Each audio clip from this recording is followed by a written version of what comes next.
चाहूंगी आप लोग मेरे साथ इस गाने को दोहराएं। ए पहुना मिथिले में रहोना,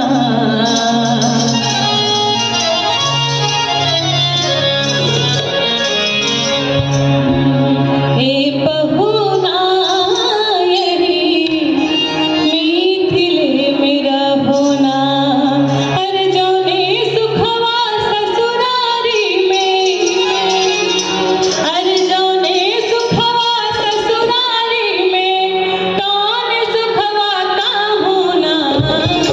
ए पहुना मिथिले में रहोना, ए पहुना मिथिले में रहोना। जौने सुखवा ससुरारी में, जौने सुखवा ससुरारी में, तौन सुखवा काहुना।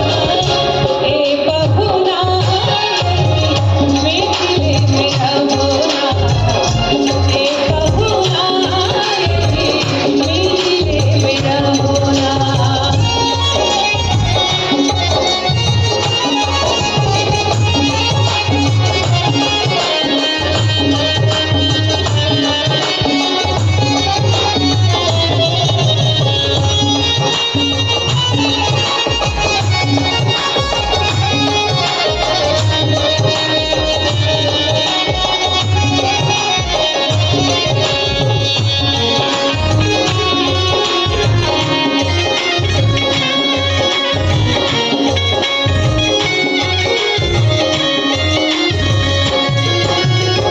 और जब राम जी और लक्ष्मण जी जाने लगते हैं मिथिला से, नहीं मानते हैं